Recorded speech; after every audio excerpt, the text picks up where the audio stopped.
that mic. Yeah. So both mics will be on. Or they could be on that other mic. But if we... It's just hard with the chancel, right? I want to be able to see you, and I want to be picked up on the mic.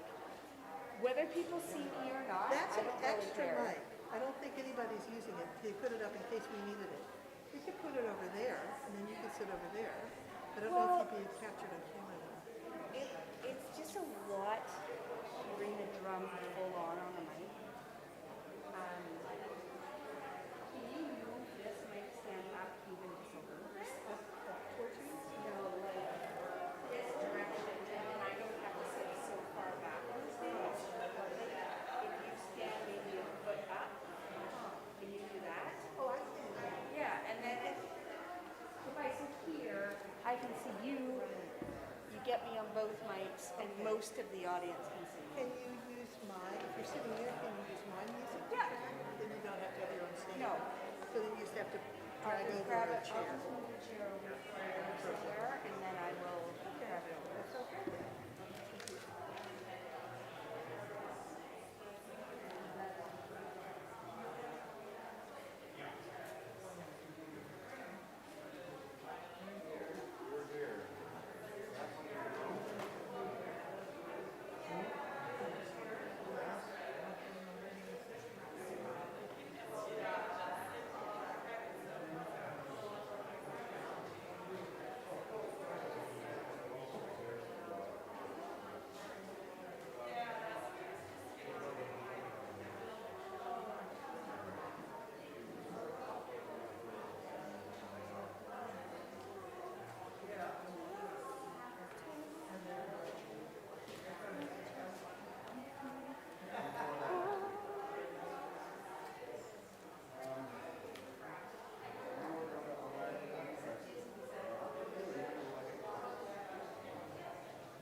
Good morning, everyone. We are still gathering. People are finding their seats. That's fine. You can wrap up your conversations or put them on pause until the end of our program. If it wasn't for the need to be inside for music and the streaming of the cameras, I would have said, please God, it's a beautiful day and cool this morning before it gets warmer. Let's worship outside. But it is what it is, so we are here. Most importantly, we are in the company of one another. Bonjour, mes amis. Welcome everyone to the weekly service of the First Unitarian Congregation of Ottawa. Whether you are here in Worship Hall or watching from wherever you may be, you are welcome. I'm the Reverend Eric Meter, this congregation's lead minister, and I'm thrilled to be with all of you as we celebrate the start of our new church year. This morning, I am joined not by Music Jen, but by Deirdre, who is filling in for Jen because there's some illness in Jen's family, and Kate Kirkwood, our worship associate. You may notice that we're starting out a little differently. This is not technically a prelude. Sorry to disappoint. And our young ones are with us for the first time. We're going to make this a regular thing. Welcome, welcome, welcome. And if you look in your program, it says that we're going to be singing a couple opening songs. So let's join together. Yes, it's a little early to be singing on a Sunday morning. We're all in the same boat, don't worry. And Deirdre's gonna make us sound really good. The first song, aren't you? Yes. Yeah, there you go. The first song is one we've probably done before. The second is a new one that we'll be singing our young ones out with a bit later in the service. So we're gonna be teaching it and learning it together now. We thought we'd run through it.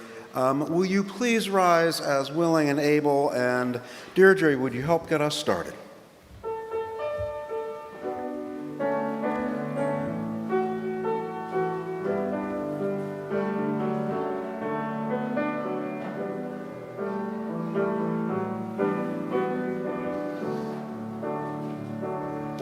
Oh, we give thanks for this precious day, for all gathered here and those far away, for this time we share with love and care. Oh, we give thanks for this precious day, for all gathered here and those far away, for this time we share with love and care. Oh, we give thanks for this precious day. Oh, we give thanks for this precious day, for all gathered here and those far away, for this time we share with love and care. Oh, we give thanks for this precious day.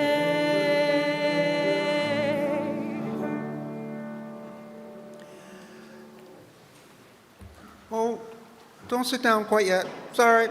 It's all right. Stand a little longer. Stand a little longer.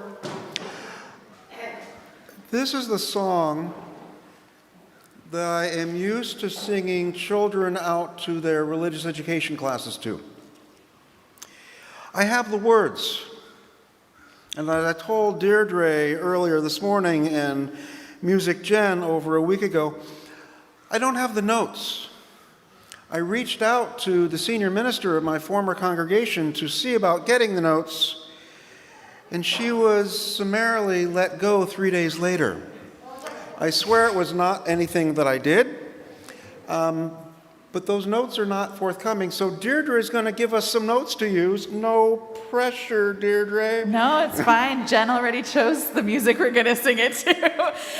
Some of you may know this as hymn 34, Though I May Speak with Bravest Fire. Some of you may know the tune as The Water is Wide. Some of you may know it as The Gift of Love.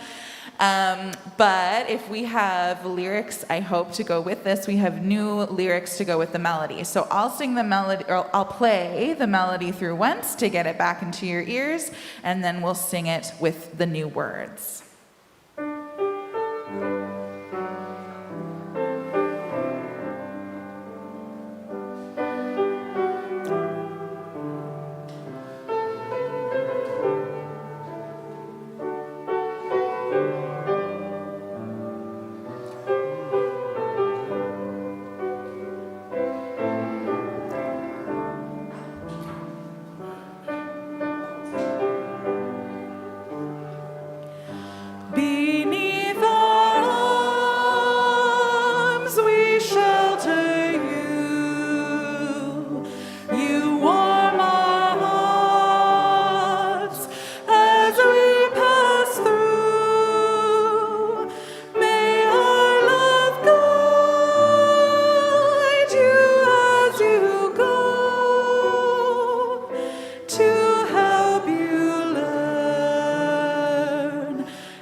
Thank you. Now you may sit down. You're getting an applause, folks. You're getting applauded.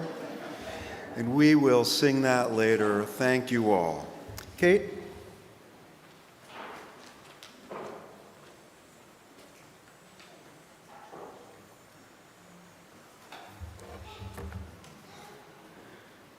Good morning, everyone, and I will add my welcome to the First Unitarian Congregation of Ottawa and this very wonderful ingathering service. My name is Kate, and I'm delighted to be your worship associate this morning.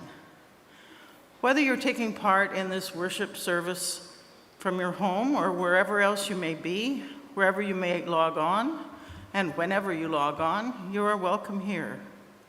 We acknowledge that our FirstU campus is located on traditional, unsurrendered, and unceded Algonquin Anishinaabe territory, and that the work of reconciliation is a responsibility of our congregation and of all Canadians. Our goal is to educate ourselves and all who have ears to hear, to be of service to those who are at risk, and to advocate for justice. Do take care and take advantage of online opportunities at FirstU to stay in touch during this still continuing pandemic.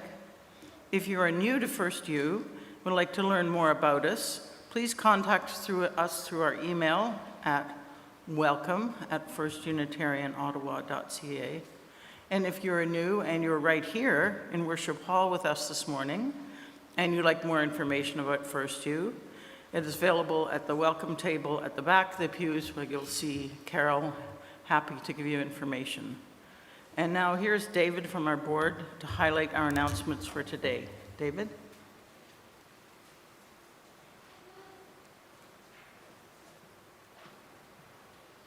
Thank you, Kate, and good morning, everyone. My name is David Charnushenko. I'm a member of the FirstU board. Under the heading construction, and I have a feeling we'll be using that heading for a number of years to come, please note that you may notice construction in our upper parking lot in September. This is a temporary detour entrance to our campus being prepared because light rail transit construction will require closing the intersection of Cleary and Richmond starting in October. This detour will be in place for 20 to 24 months. Yeah. Registration for our religious education programs will be today and September 18th. We have programs for kids of all ages, and a coming-of-age program for children ages 11 to 13, as well as the UU Friendship Finders program. We'll also be introducing a monthly Messy Church program starting October 2nd for families of young children. More details to come. I want to invite everyone, remind you that you're invited to our online hospitality hour, which will begin at 11:30. For those who would like to access hospitality hour from here, you can do so in the lounge. There you'll be able to connect with all those joining from home. And now the Environmental Action Group announcement.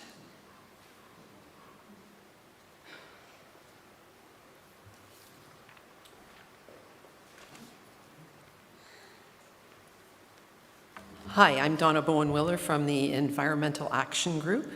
So, your mission this week is to find the climate action page, the centerfold of our climate information. Many people have asked me how you get there. There are several ways to get there, but easiest, go to the EUU, scroll down to the Congregational Focus Environmental Action, and there's a sun there, sunshine, you can find that, and then click on the green bar below. And then you're at the climate action page. And there's an absolute wealth of information there. All of our events, all of our good news items. And central and outstanding this week, as it should be, is the information and links for the Fridays for Future Ottawa climate strike, also up here, on Friday, September the 23rd. Volunteers are needed. You can find out how on the climate action page. And I want everybody that can to join us at Confederation Park at 12 noon. We'll be meeting underneath the FirstU big banner, and it will be on the south side of the fountain in the center of Confederation Park, 12 noon. As well, you can find all kinds of other upcoming events, including the election events, 3 good news items, and more. So make the CAP, the Climate Action page, a regular part of your week. Thanks a lot. There are some signs around here if you want to pick up information at the back.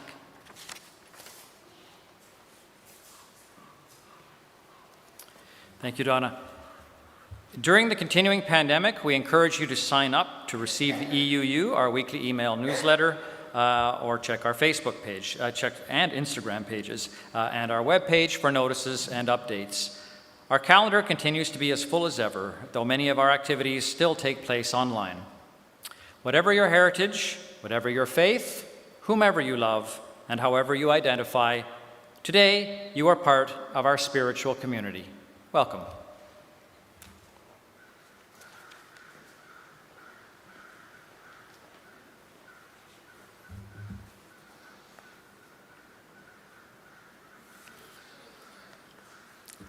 I have yet to master hearing aids and behind the ear N95 masks. Forgive me, please. Oy vey. Kate, David, Deirdre, thank you. And in a moment, I will invite Akesh forward to light our chalice, but before that, these words to bring us together this morning. These are from my colleague, Leslie Takahashi. Here, in this place of peace, may we find hope. Here in this place of connection, may we find life-giving community. Here in this place of rest, let the unrest of our hearts turn us toward justice. Here in this place made sacred by memories of connections, let us each feel ourselves part of the new that grows from the old in the spiraling unity of years. Let us light our chalice now.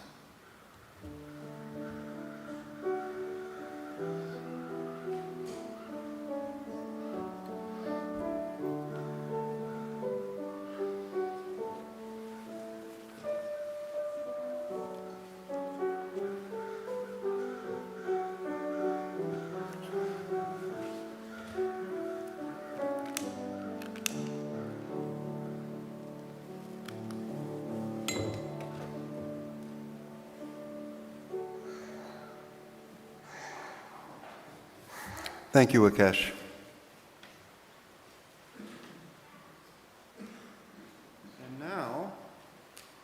We've got our little ones running around and sitting really still.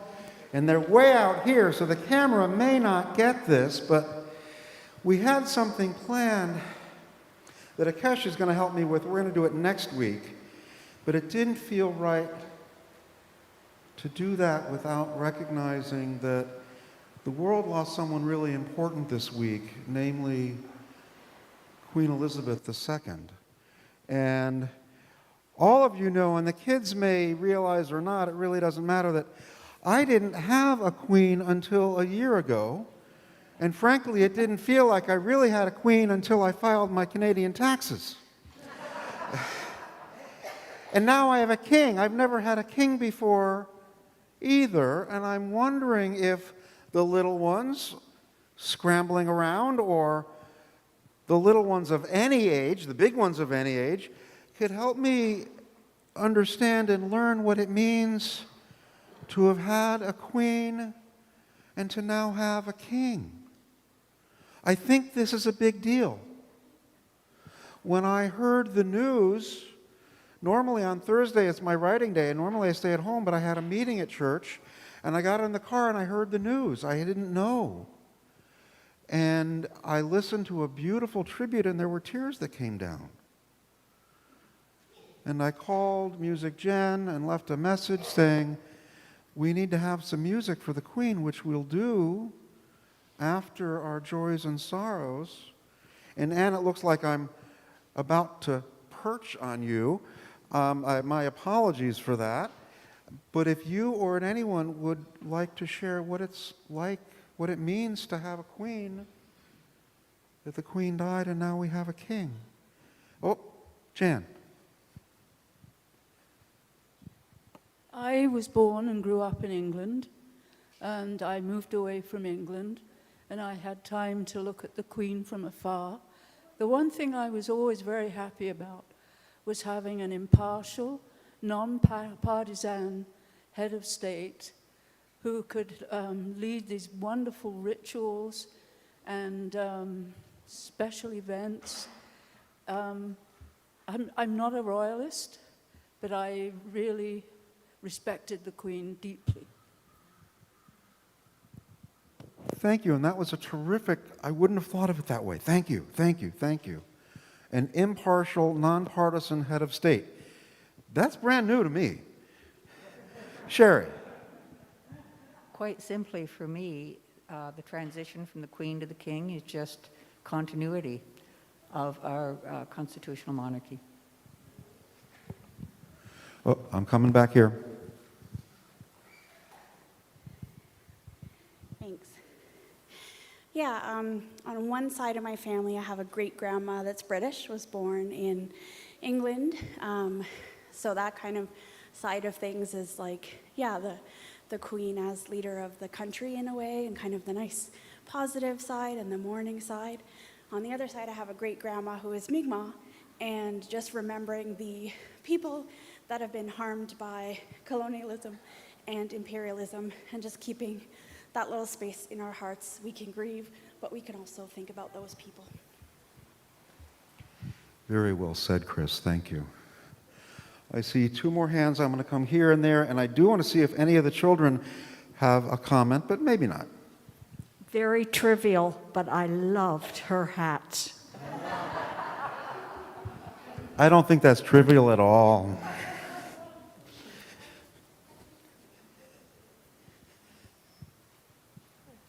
So I immigrated to Canada when I was 9 from the U.S. And for me, having a queen who, you know, for me was a big part of being Canadian. It was a sense of identity in this country that set it apart from, you know, my other experiences of belonging. Thank you. One last one.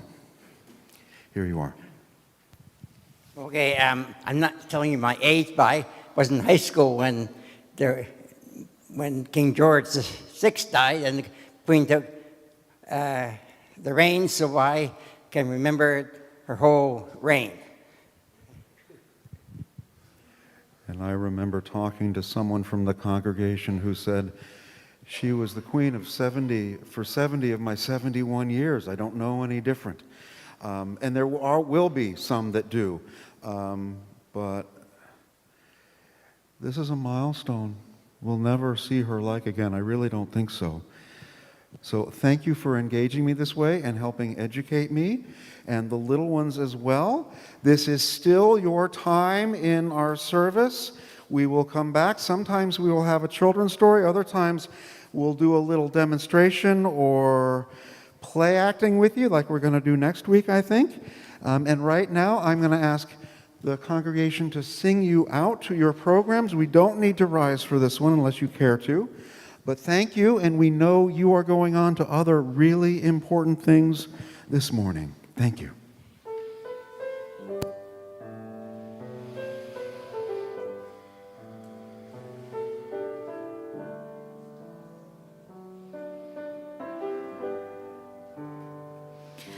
Beneath our arms we shelter you. You warm our hearts as we pass through. May our love guide you as you go, to help you learn and help you grow.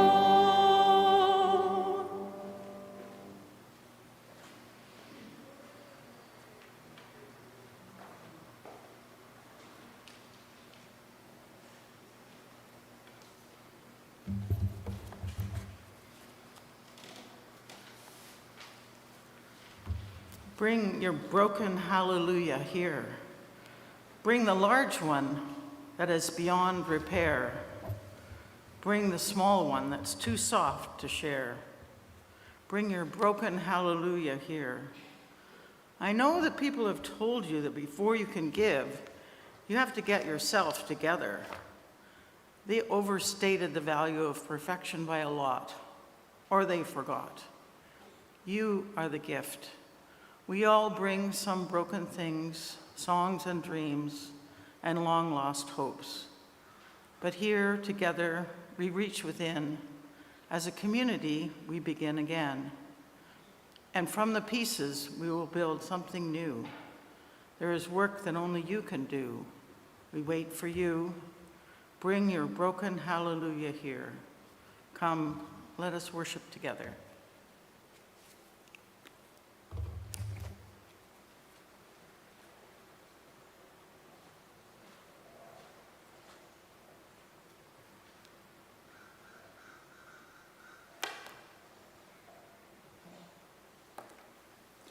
Thank you, Kate. Is that picking up?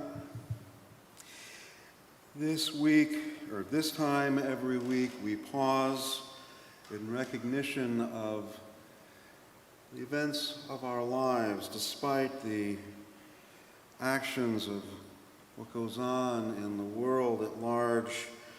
We pause to celebrate the joys, sorrows, and sometimes challenges of those in our community by placing a stone in a bowl of water, symbolizing that ripples expand forever. This morning I will set in our bowl stones both for the late Queen Elizabeth II and also for now King Charles III, in gratitude for all the dedication and selfless service she gave, and in hopes that his will be a reign of grace and wisdom. We also I have a stone this morning for the memory of Doris, who was a member of this congregation and died a year ago today. Yesterday morning, I gathered with family and friends of hers at Pinewood Cemetery, where we interred her ashes. Very briefly, Doris came to this congregation, say 2000. She wasn't here so much, but she was an avid gardener.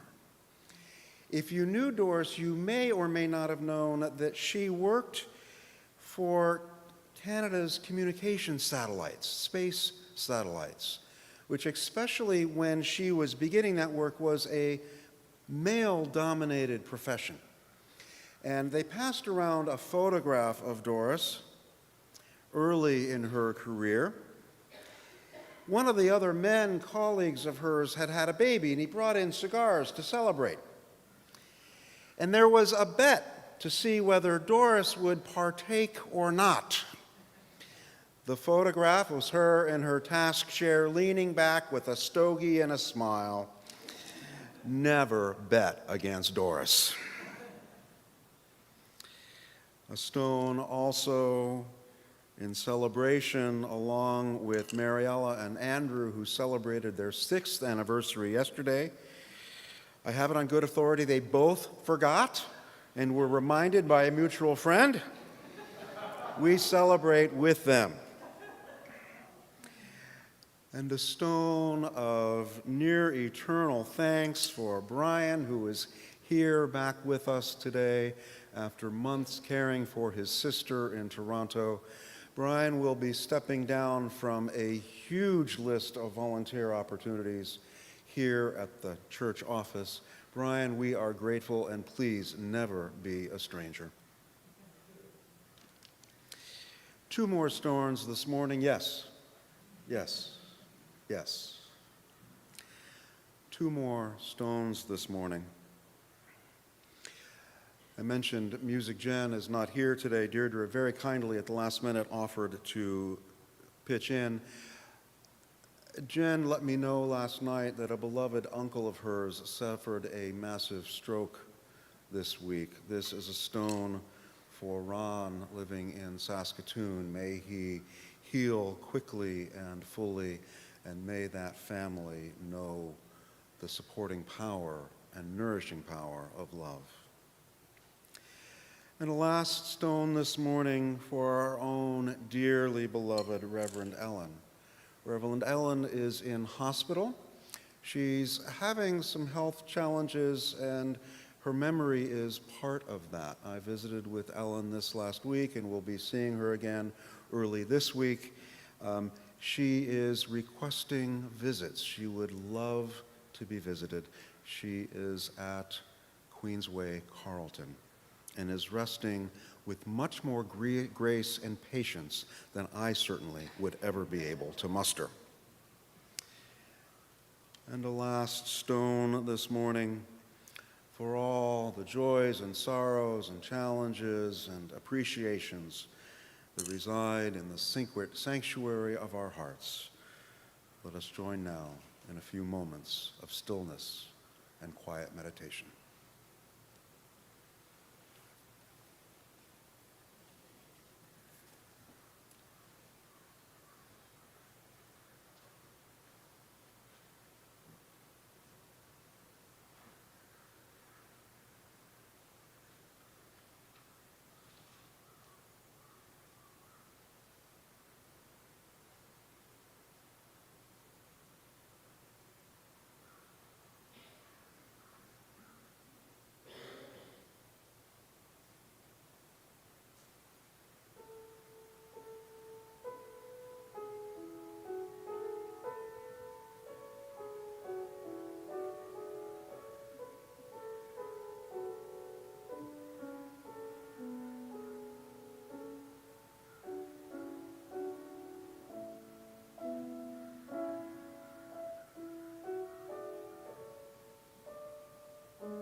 This reading is by G. Peter Fleck. It was written roughly 50 years ago. Mr. Fleck was a venture capitalist, banker, and representative of the Rothschilds turned Unitarian minister. interesting biography.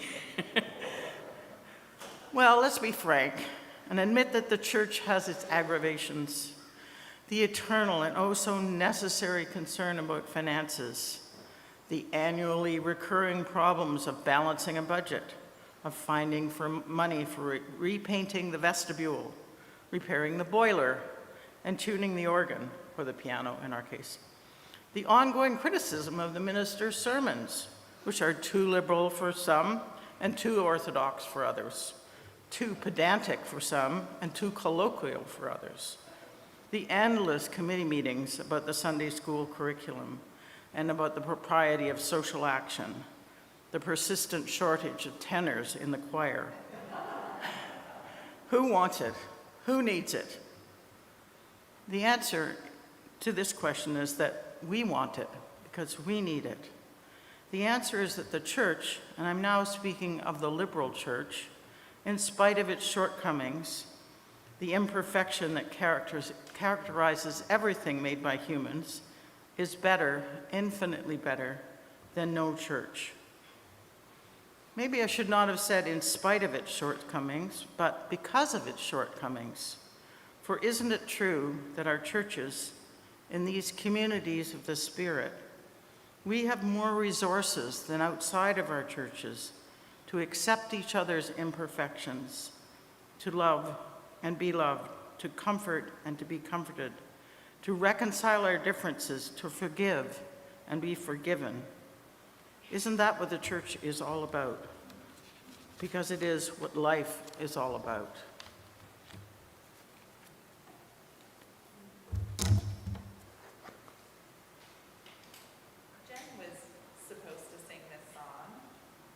This morning. There we go. Jen was supposed to sing this song this morning.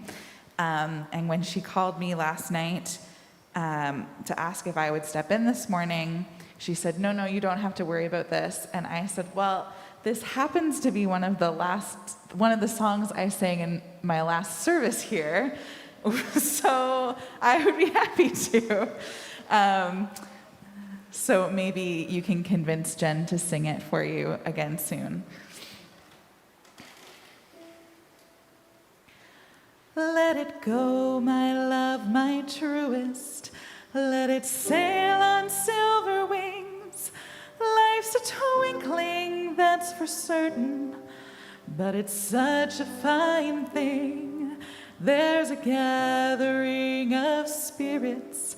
There's a festival of friends.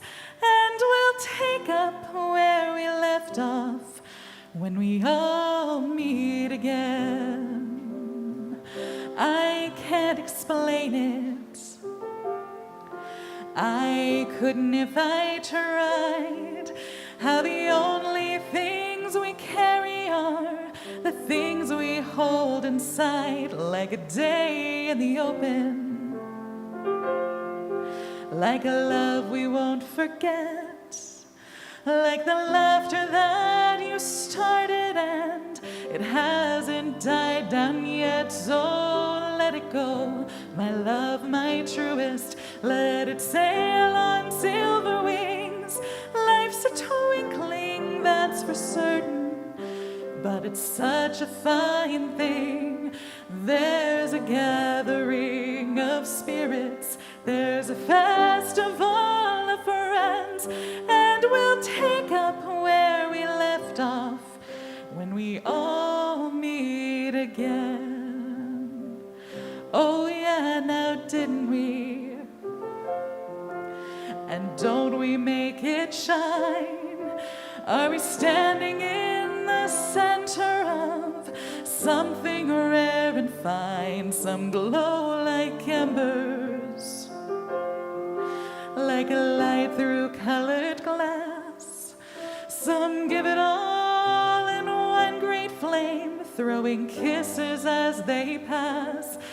Let it go, my love, my truest. Let it sail on silver wings. Life's a twinkling, that's for certain. But it's such a fine thing.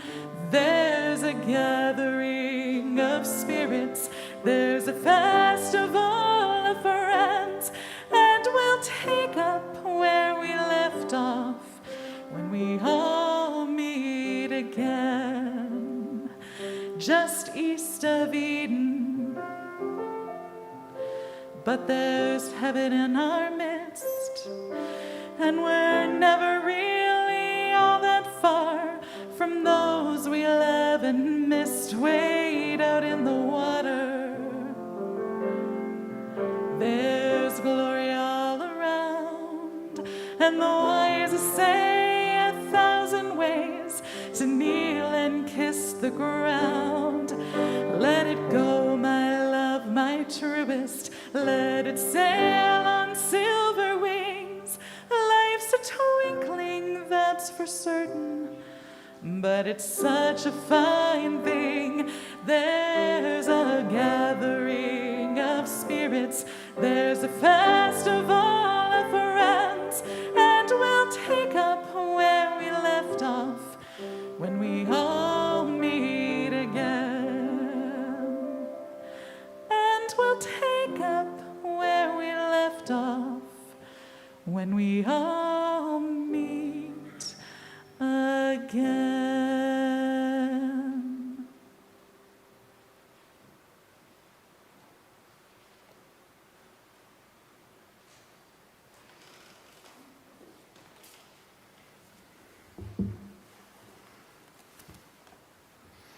Deirdre, thank you. I didn't know that was a song of yours as well. Let's talk about Carrie Newcomer sometime. And Deirdre, I don't know if you've heard me say, the congregation may have, there have been more times than I can count in my ministerial career where I have followed the choir or another musician, and I'm supposed to give a sermon, but what I want to say is, stop, I can't top that. Let's just say goodbye and call it a day. We're not going to do that. You're paying me for a little more. But I am going to shift gears a little bit from the sublime to the everyday. And this may be a bit ridiculous, if you know that phrase. Because what I'm going to say is that I've heard it said, at least in part, that dogs sniff to relieve stress. If that's true, living with my wife, Anne, and I must be very stressful business to our dogs.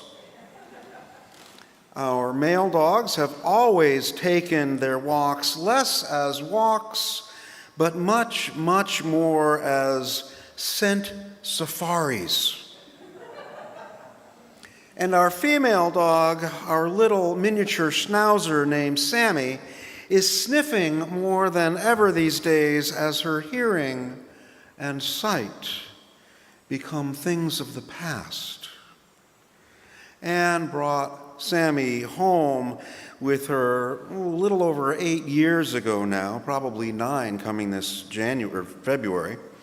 Sammy was then living on a farmhouse in Ohio, and it seemed the young boys there just enjoyed harassing little Sammy.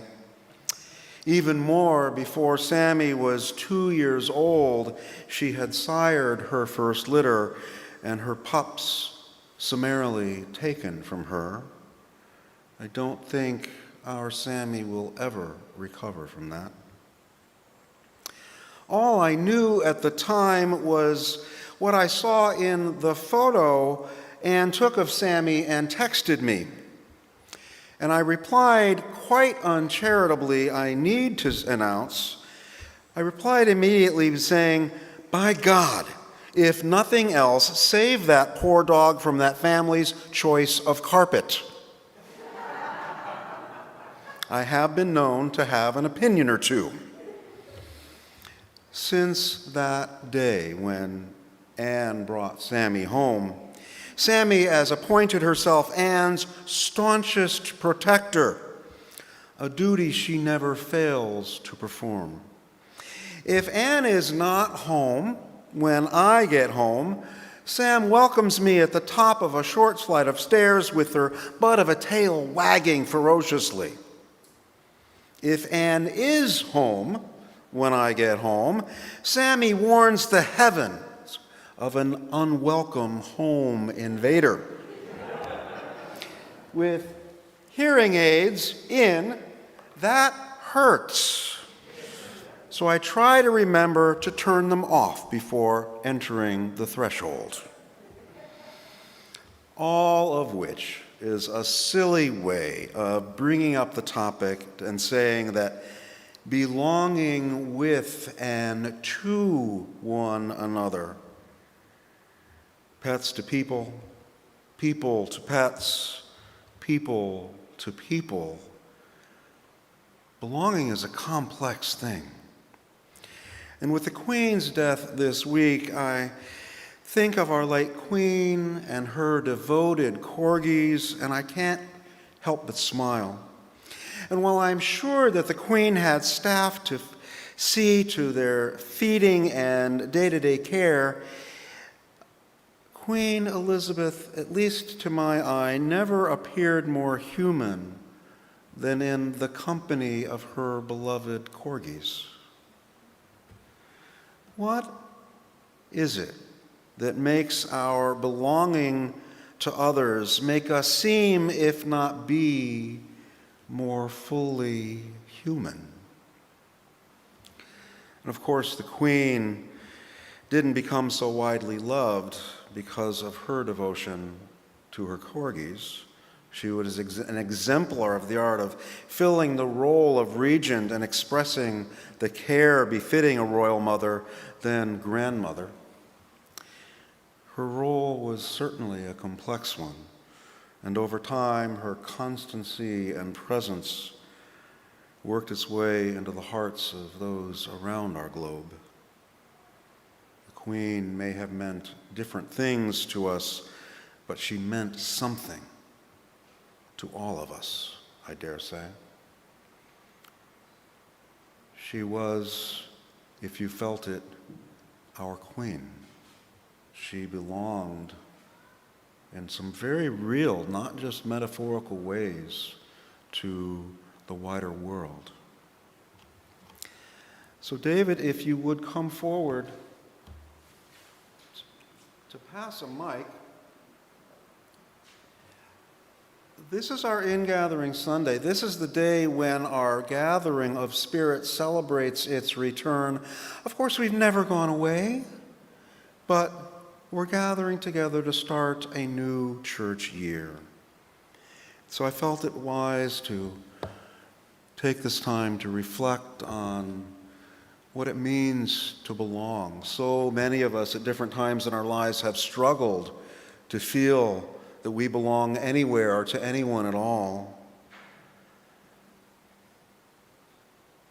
And at least like the Queen and her corgis, we're a little more human if we're seen to belong to others. I don't know what causes that alchemy, but it seems fairly constant. So let me ask you now, and I know this is a big question, but I also know you have strong shoulders. Where do you feel you belong? Have there been times in your life when you have struggled to belong? And when you do feel or have felt that you have belonged, what has made that possible? I know these are big questions, so take them in. Let's pause for a moment. And if any of you would have an incident to share, a story, or something you've learned about belonging, please raise your hand and we'll bring the mic to you now.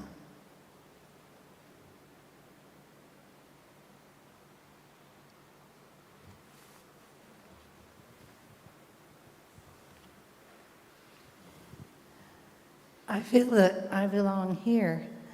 And sometimes I actually wonder whether I depend too heavily on this community as a source of identity and a source of socializing. But the fact that I'm greeted, that I know people and recognize them, whether we're in this building or not, means a great deal to me. Thank you, Anne. Others?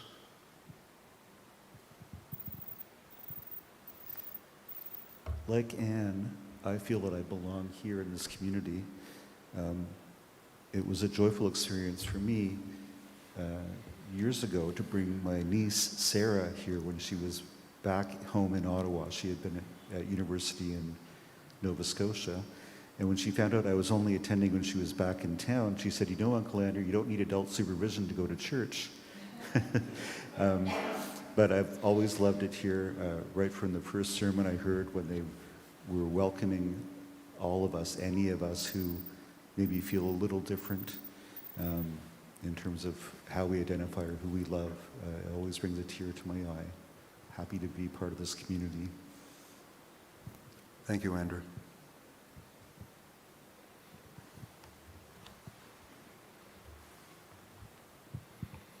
And of course, I feel that I belong here.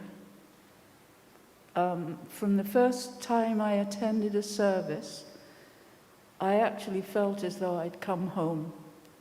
I'd actually come home to myself as much as anything, because I'd experienced feeling like an outsider. So this, and also at Unitarian House, I feel I belong. I feel blessed. My life is so rich because of here and Unitarian House. Thank you. Thank you.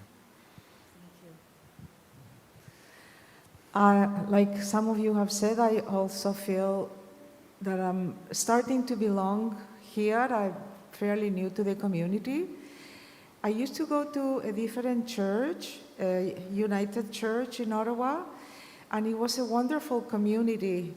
And I learned a lot of things attending that church, and I made friends. But it is interesting now that you asked the question, Reverend Eric, that I never really felt like I belonged. And I can compare with the way I feel now in relation to this community, what really means to develop a feeling of belonging. Thank you, Carmen.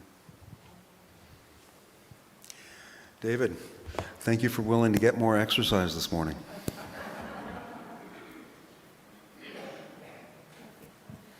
I have to say that this is a word that I've been struggling with for quite a while. I come from a very small but mighty family, as we say, my daughter and my son-in-law. My biggest sense of belonging was as a child in England before we emigrated. I was 7 when we came here. And we had a house that was always full of relatives and neighbors and other children. And I was a kind of a comical child, I guess. So I was always sort of entertaining other people. Anyway, we emigrated to Canada, and lots of good things have come from that. But since my parents died, and since I'm now a single retired person, I just find it really difficult at times to feel that I belong somewhere. I was a member of the Unitarian community in Hamilton and very active, and that was wonderful. Those were wonderful years, and I'm hoping to get back into that as COVID hopefully moves on and gives us more space. And I get a lot of joy from volunteering and meeting new people. So thank you. Thank you. Thank you. We have time for a couple more if there are those who would like to share.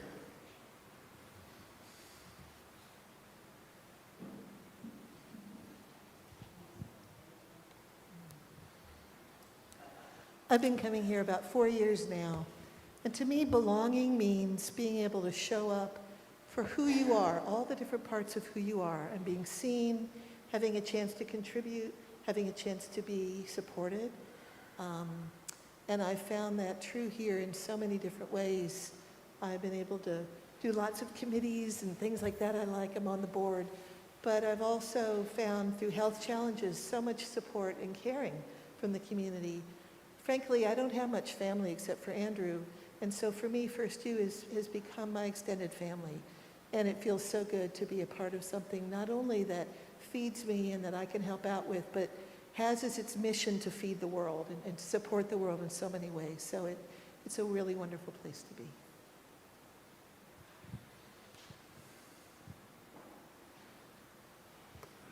So, Mariella, you stole my thunder there.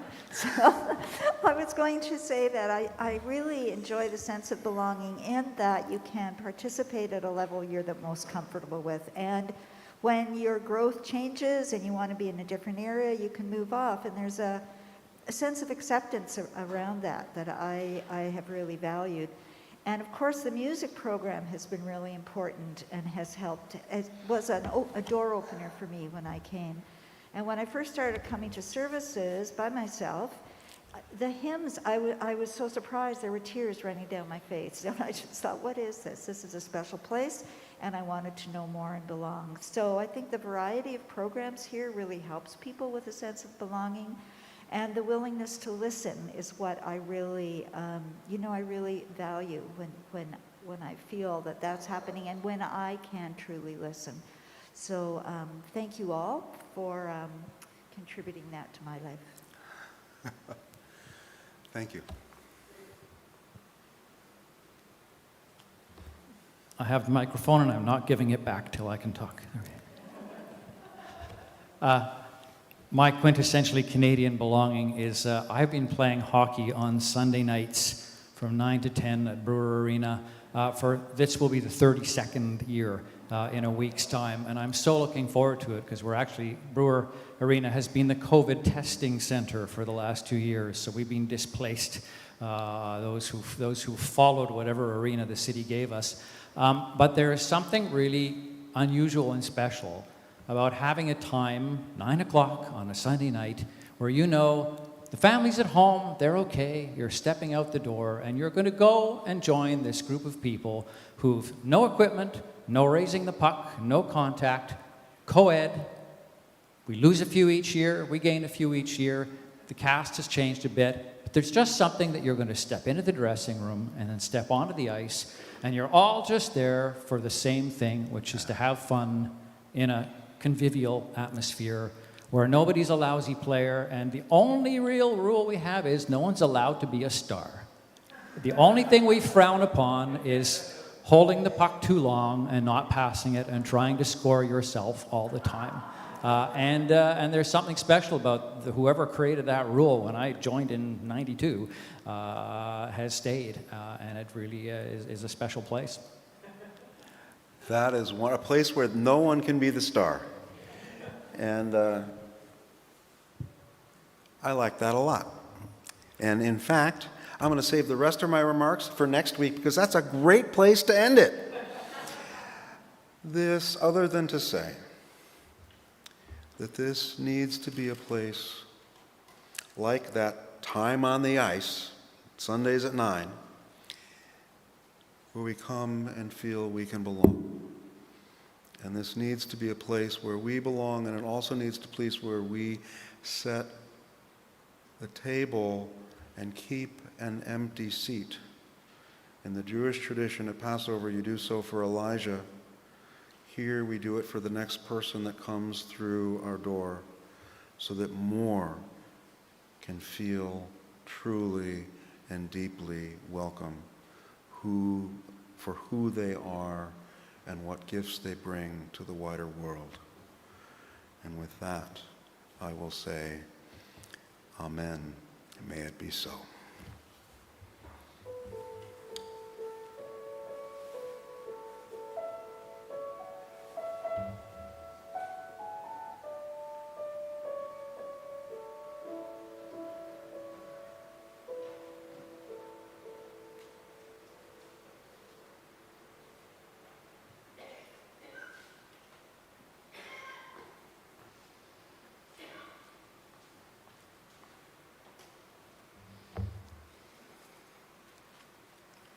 This congregation has a long history of care, vitality, and bringing people together to move the arc of justice forward. We've been able to live into our hopes and dreams because of the generosity of those within and beyond the community. Whether you're here in Worship Hall or anywhere else at all, You are part of this community. To make a gift in support of the work of this congregation, you don't need to use the baskets that will soon be making their way among the pews. Wherever you are invited to go to our website or contact our finance manager to find out how to make a donation or keep up with your pledge. Our gifts are freely given and gratefully received. We dedicate these gifts to the work of this community of faith, serving human wholeness, caring for the planet, upholding religious freedom, welcoming the stranger, loving one another. And now, following the theme of our choral piece earlier, please rise as you are willing and able as we join together in our closing hymn, Bless Our Planet, led by Mariella. Thanks, Mariella. And Jody? Thank you, Kate. So I'm going to be joined in teaching this song to you, as well as actually you can sit while I teach it, and then let's all rise up when we join in. So this song is called Bless Our Planet, and it was written by a singer-songwriter friend of mine named Shauna Carroll. And she wrote it as a global anthem to, because every country has their song, but what about the planet, and how do we stay together and see ourselves as connected? So I'm going to start, you're going to be singing the chorus, and it's going to be up there in a moment. And then I'll be singing the verses in between, and Phil and Ann Nagy will be helping me sing, and Jody McIntosh will be on the djembe. So it starts. I'll sing a line, and then you can repeat it after me. Oh, bless our planet under one sky.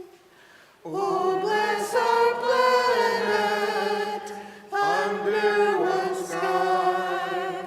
And all the people on it, we all laugh and we all cry.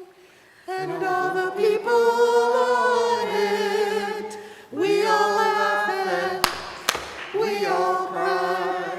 Oh, bless our planet, place of our birth.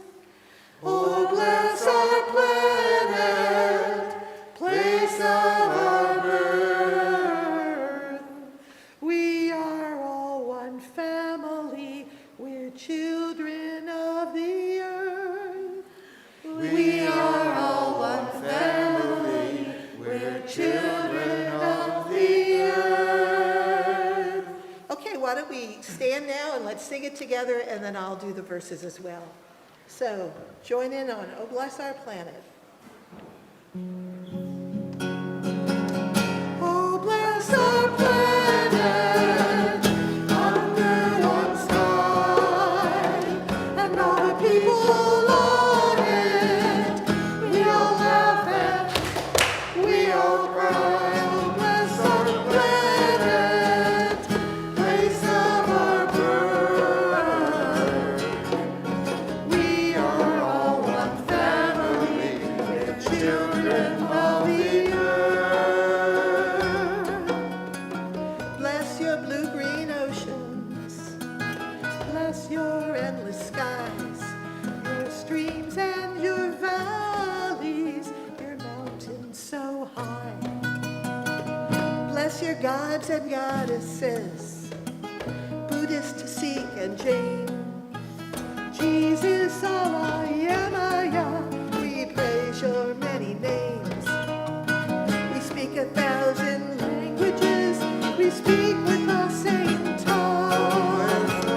Oh, bless our planet under one sky, and all the people on it, we all laugh and we all cry. Oh, bless our planet, place of our birth. We are all one family, we're children of the earth.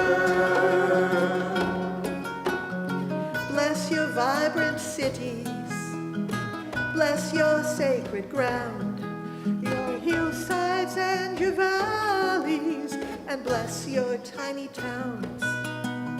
Bless the winged ones that fly, bless the horse and bear, the elephant, the dolphin, the cricket, and the hare. We 1,000 languages, we speak with the same tongue. Oh, bless our planet under one sky, and all the people on it. We all laugh and we all cry. Oh, bless our planet, place of our birth. We are all one family, we're children of the earth. One more time. Oh, bless our planet under one sky, and all the people on it. We all laugh and we all cry. Oh, bless our planet, place of our birth. We are all one family, we're children of the earth. We are all one family, we're children of the earth.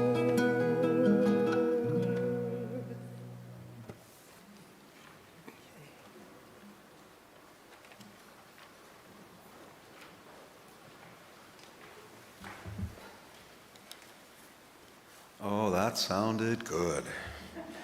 Before we close our time of worship and reflection this morning, remember that our online hospitality hour will begin at 11:30. For those who would like to access hospitality hour here, you can do so in the lounge, out the doors there and to the right. There you'll be able to connect with all those joining hospitality hour from home and have discussions with those joining in person. Sadly, not yet. We're not able to provide food and drinks just yet. As I extinguish our chalice now, please hold your hands up to those on either side of you and those beyond these walls as well.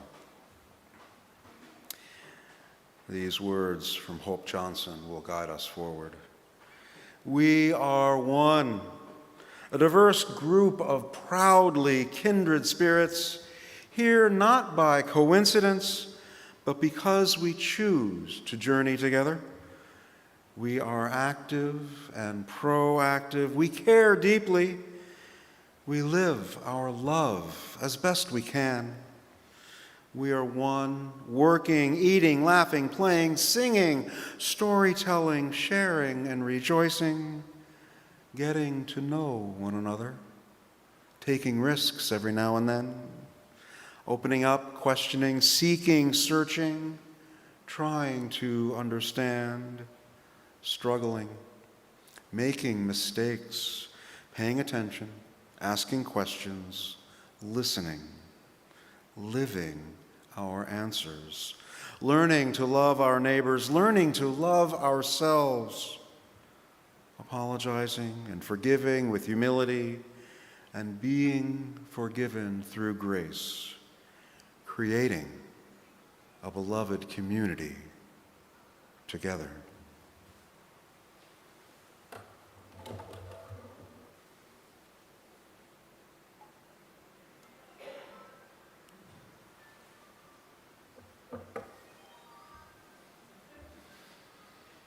This morning's chalice is extinguished.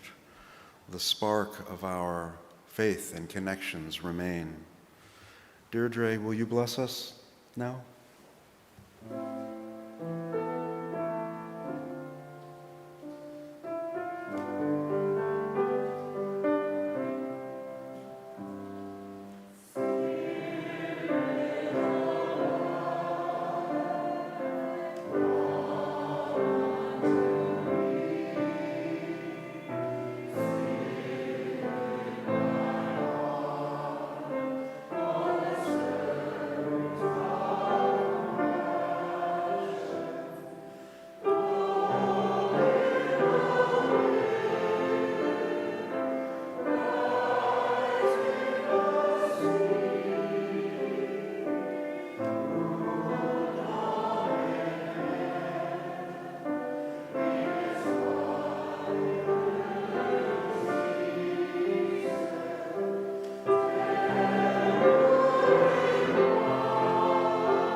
As we prepare to leave this space, may our hearts remain open and our minds remain clear. We are people of both reason and heart, of both memory and hope. May we also remain a people of love, providing a place in this world for our spirit, a place that can only be called home. And now, as we return to the challenge of helping this world come ever more alive in love, let me say, go in peace, my friends. Go in peace.